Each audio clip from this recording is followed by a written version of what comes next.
Hey everybody, and welcome back to my channel. It is me, your girl, mom of two, wife of one. I'm sorry this video was so late, but honestly, Married at First Sight is driving me crazy. There is no reason that for this one single season, we have 20 episodes. 20. That means 5 straight months of these couples, most of which we know are not even going to say yes on decision day. And if they do, we know they're not going to stay together. So we're going to dive right in. I actually didn't have a lot of notes because the episode was pretty boring. There's really nothing that happened. And it's frustrating because they easily could have ended this at episode 16. All this added stuff is unnecessary. But I digress. Nicole and Chris, literally nothing happened with them. They talked a little bit about her creating a safe word, which I think was pineapples, just in case she gets out of pocket. He was like, well, if you get out of pocket, I'll just tell you, we don't need a safe word. Boom. Is she done? They were finished. Jasmine and Eris. I will say, I still don't have hope, but Jasmine, I did like this idea. Jasmine and Gina went to take a pole dancing class because Jasmine was like, Gina and I are in similar situations. We're both with a husband who does not find us physically attractive. So we, that can wreak havoc, obviously, on your self-esteem. So they're like, we need to reclaim our sexy. So that's why they went to pole dancing class. I was like, that's a pretty good idea. And I think we've never really seen Jasmine and Gina really bond like that. It would have been nice to see them bonding a little bit more. We saw them walk into the dance class, have the dance or whatever, learn the moves, and then Eris walked in. So whenever we got to see Jasmine and Gina have any kind of heart-to-heart about how but how this thing is going for them, how the marriage is going, how they feel about marriage as a whole, it would have been nice to have that moment because we've seen Jasmine and Kirsten talk a little bit, and we've seen all the girls talk together, but I like when they have different groups of people who don't typically hang out together. I like when they actually had that happen. So it would have been nice for them to have a moment. And unfortunately they didn't, but I digress. They took this pole dancing class. Eris found out about it and he came to see what's going on. So Gina left. Jasmine put on her little dance for him. He threw money at her. So one hand is like, oh, look at that. Okay, he's seeing her in this sexual light, which he's never really seen her in before. This is great news. And he's like, oh yeah, it's looking real sexy, blah, blah, blah. Her looking sexy doing it still doesn't necessarily equal I'm attracted to you. You, in fact, are sexy. I want to do something sexy with you. It just means that while you're doing this particular thing, it looks very sexy. Okay. Again, that doesn't give me much hope because they're just saying words at this point. But what I will say is them having that excursion allowed them to graduate to receiving the chest full of goodies that Kirsten and Shaq and Nicole and Chris already received from the experts. And it had, the typical stuff, the handcuffs, and had the blindfold. It had some feathers, had like little things like that, massagers and whatnot. So they touched each other a little bit. He rubbed her feet. She rubbed his feet. And then he talked about how maybe I would be into getting smacked. So he asked her to smack him. And she smacked him a few times. And I think she said on the after party that she was trying not to channel any anger or resentment she had towards him into that slap. I would have taken that opportunity. She's a better person than me because I wouldn't have even thought twice about it. I'm like, okay, you want me to slap you as hard as I can. Let me think about all those times you said I wasn't attractive. Let me think about all those times that you refused to kiss me. All those times you refused to hug me. Let me have all that stuff in my head so therefore I can pack as much power as possible in the palm of my hand to give you the smack that you were asking me for. Regardless, that didn't happen. Had a little slap. At this point, it's too far gone. They're too far in. They're literally like 5 days away from decision day. If he's not attracted to her at this stage, there's literally nothing she can say or do that's going to get him to this point. Even seeing her twerking on a pole and bouncing her booty up and down wasn't enough for him to be like, oh yeah, I'm ready to take you right here and now. He also said something that bothered me. He talked about how they went so long without having any kind of physical touch, because in the beginning they at least would smooch and at least hug each other when they entered the room, but at some point it just kind of went away, and the longer it went away, the harder it was to get back to that physical intimacy, which he understood, and I do agree with that. But then he was like, but now when you initiate it, it doesn't feel awkward anymore. But that's the problem. Why is she still the one left to initiate it? She's not the one who had the problem with whether or not, there's attraction here. She said from the very beginning she was very attracted to her husband. So the fact that you're still allowing her to initiate it, but you're not initiating anything, that's not doing anything for me as a wife. If I'm in a situation and I know you're not feeling me and I know I'm feeling you, and that's been a big barrier in our marriage for the entirety of these 8 weeks, the fact that I'm still the one initiating things, you're allowing me to kiss you because you're like, okay, she wants to kiss me. But that's still giving the message in my mind that you don't necessarily want to kiss me. because you're not making any move whatsoever. You're constantly waiting for me to do stuff. So I didn't like that. And again, that shows that you're not really in this. You don't really want me like that. You're trying really hard, and for whatever reason, it's just not working for you. And it's hard for me to believe that it's just looks. Jasmine is not an unattractive person by any stretch of the imagination. Even if he was so focused on, I like a woman with a big booty, or I like a woman with bigger breasts, or whatever, we don't see... I just don't think that that's all it is. It's really hard for me to believe that it's just a physical thing, because he's admitted that she fits everything else he's ever wanted when it comes to a wife. So you really can't turn a blind eye to that, because again, he's never said that she's ugly, because she's not ugly. He didn't say she's hideous. He didn't say she's not attractive. He said, I'm not attracted to her, which are two different things. And I think that's fair. If you feel that way, that's fine. But you cannot tell me that that's all it is. After all these weeks that you feel nothing else because you're so focused on that one thing. It's hard for me to believe that. That's pretty much all that happened with them. Wasn't really anything exciting. Shaq and Kirsten are still there. I don't know what their main issue is, but I will say that Shaq complains a lot. He's been saying for weeks how he really wants to spend time with her family because he's very big on family. And she's been very cautious and intentional about keeping her family away from him, because she wants to make sure they're actually going to stay together for real, before she brings her mom, her dad, whoever. So finally, we see her having lunch with her brother, and she's talking about, yes, I'm inviting you and mommy to come to the house for dinner, because I think it's, high time that Shaq is around you guys. So that's a step in the right direction. But she tells Shaquille this, and instead of him saying, oh, they're coming over here. Oh, that's great. Okay. And being excited because this is what he's been asking for. Instead, he turns it into, well, how come it's taking so long for them to come here? Does that mean they don't support you? And does that mean they don't like me? Are they just pretending to be supportive of the marriage? Why are you going there? You can't just be happy. And I saw her face kind of fall, like, I thought you'd be happy. And now you're just giving me the third degree and questioning it, as opposed to being excited that my family is coming. And I think it goes back to how she's trying in different ways, but he isn't, not that he's not understanding that she's trying, but he's not giving her the credit that she deserves for what she has put forth, for the effort she's put forth. He's not giving her that kind of credit because it's not to his standards, or it's still not exactly what he asked for. And it's like, if she's getting that all the time, no wonder she's like, I just don't understand. And no wonder I'm on the fence, because I obviously can't do anything right. And the things that I am doing is just not enough for you. Like, I completely understand how frustrating that is for her and for him a little bit, because his main thing is, I feel like I don't have enough time to do this and do that. Or I think in some ways he feels like he's not doing enough either.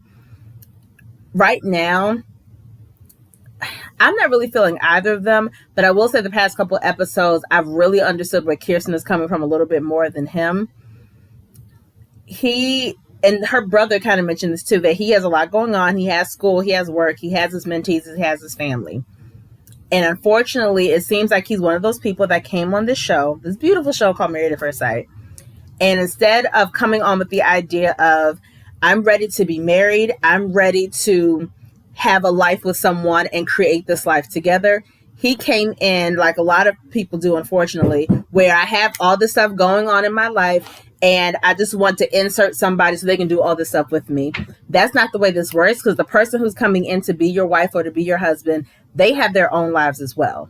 So it's not fair to expect them to immediately be able to fit right into the life that you already have for yourself. When you get married, whether you know that person for years or you meet them at the altar, or you should know, that you have to start making adjustments in your life to fit that person in. That means that some things are going to fall by the wayside, and that means your priorities are going to have to change. And it doesn't seem like Shaquille has really made those changes at all, that he's expecting her to kind of bend over backwards to do stuff for him.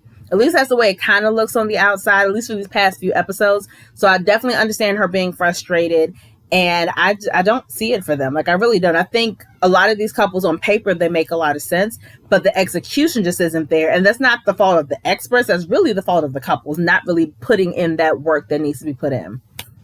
Gina and Clint. Gina is a villain. I'm just going to put it point blank period like that. This episode specifically, and I've said this a couple times before in my reviews, I don't feel like she's put forth the same amount of effort that Clint has put forth. When they met up with the experts, which I thought was interesting, we've never really seen this before, where 5 days before decision day, the experts come to visit just this one couple. They didn't visit everybody. They just came to visit Gina and Clint because they're struggling the most. So I thought that was interesting because, again, I don't remember that happening before. And they were like, did you guys watch the movies we told you to watch? And, you said you want to work this out. Well, you're not doing what we told you to do. Having them watch a movie like, really, Dr. Pepper, this is what you instruct this couple to do. I never thought that was the best advice, because what the heck was that going to do? That's not enough. At this stage, that's not enough to say, here, watch this movie. But I say Gina is the villain because if you didn't watch the episode, they're talking about, what they feel is lacking, oh, well, our ideals on things are a little bit different. And I think this is a little different and the attraction still isn't there. But Gina went on this whole tirade of how I've never felt like a wife. And I really don't feel like he's put forth the effort to make me feel like a wife. He just basically treats me like a friend, but I didn't get married to be anybody's friend. And, he just hasn't done this and he hasn't done this. And Clint is completely taken off guard because Gina hasn't said any of this to him. And that's what makes her a villain. You cannot sit here and tell me that you honestly tried, that you're trying to put your best foot forward, that you're really hoping this marriage is going to be successful, if you have not confided to your husband what he could possibly do to make this marriage work, to make you feel valued, to make you feel appreciated, to make you feel like a wife. If you have never told him these things, that means you never wanted those things from him. So don't come around now complaining that he didn't do these things that you had not even mentioned to him. That is a villain. That means you never wanted this marriage to really work. In your mind, it was over as soon as you saw him at the end of the aisle, but you had already made the commitment. So you decided, I'm going to stick with this for the next 8 weeks, but you never in your heart really tried. And I also don't want to hear, he never made me feel like a wife. What single solitary thing have you ever done to make him feel like a husband? And granted, I'm not saying that he has done everything to make her feel like a wife, because I'm not in that marriage, and maybe that's a valid concern, but it's not valid when you don't say that to your freaking spouse. Because Clint is a lot of things, and we saw from the first couple of episodes of this season that, okay, kind of on shaky ground, don't know about him. But one thing I will say is that Clint seems really good at holding himself accountable, at least now. And he seems good at listening and taking direction. Like if Gina's asking me to do X, Y, and Z, okay, we're going to do X, Y, and Z. He's definitely following her because she's the one who seemed the most uncomfortable. She seems the most hesitant to do things. So he's allowing her to take the lead and kind of taking verbal cues from her to figure out what steps he can take next. And I know for a fact if she had said any of this to him before, then he would have immediately been like, okay, so you're ready for me to step it up a notch? Okay, I'll step it up a notch. And I think right now he hasn't, because he doesn't want to scare her away.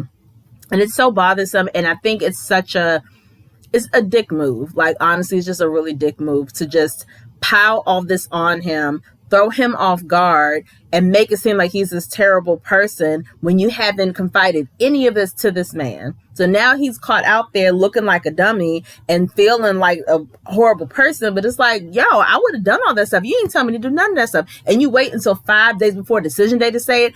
And you didn't bring it up until the freaking experts were there. So if the experts had never come to visit them, Gina would have never said anything to Clint. So that bothered the crap out of me. Truly, I was really mad at her for that. Like, don't do that to him. If you don't want to be married, you could have left just like Dom and McKinley did. Oh, speaking of which, we haven't seen Dominique for weeks, right? Which is fine, because I didn't really care for her anyway. McKinley we haven't seen either, which is fine, because he was boring and he's homeless. But he came back this episode because he and Clint are working out and they're talking about the marriage and all this stuff. So then there's this weird aside where McKinley's doing his talking head, and he talks about how Gina is really attractive, and I know she's attracted to me, and I'm shocked that she and Clint are still together. I'm shocked that they're still trying to make it work, because honestly, I think she and I could have had a go at it. It just seemed like a really, really awkward thing to say. It seemed like a really backstabby thing to say when you're hanging out with Clint. Like, what, regardless of how Clint feels about Gina is irrelevant. At the end of the day, this is still his wife. So for you to sit up there and say that stuff, it just seemed really weird and just seemed to come out of left field. I didn't quite understand why that happened. And I'm assuming that they brought him back because they found out that he slid in her DMs, and that's why they brought him back to the show, I guess, for drama. But it's like, I hope that's not the case. I'm really hoping that's not the case. But it seemed like a really weird kind of aside. And I was like, I don't get it. I don't understand why this is relevant or important. We have approximately 2 more episodes, I believe. So we have Yeah, this week is May 10th, and then I believe next week, May 17th, is decision day. We're going to get through this, guys. It is taking forever for the season to end. And it sucks because a lot of times they don't give us breathing room before the next season starts. Because I know the next season's couples have already gotten married. And now we just have to deal with the finale next week. Then we have to deal with the 2-part Where Are They Now? And a 2-part reunion. And then there probably will be a Where Are They Now? And just a couple other random things before the next season starts. But it's not going to be a break of Married at First Sight content at all. Now, if this is your first time watching my videos and watching my review and recap, then let me tell you something. After decision day, I do not care about these couples, and I don't do any videos on the reunion. Where are they now? Where are they next week? I don't do any of that stuff, because after a certain point, I get tired of them. Get tired of talking about them, get tired of looking at them. So I don't do any updates like, oh, guys, this is where they are 6 months from now. I don't do that. So if you want to know what happens to them, watch the reunion specials. And then feel free to comment on my video to tell me where everybody is. That's fine. But I do not watch them. So don't expect a video on any of that stuff. But that's pretty much it, guys. We're so close. We're 2 episodes away. I hope you guys are just as ready for this to be over as I am. But thank you guys for watching my video. Make sure you like the video, share, subscribe, click the notification bell down here, one of those. And make sure you comment. Let me know if you guys are as sick of this season as I am. Let me know what you think about McKinley's comments about Gina. Let me know how you feel about Gina. Let me know about any of these couples. If you think any of them besides Nicole and Chris are going to make it, please sound off below. But I love you guys, and I'll see you guys next week.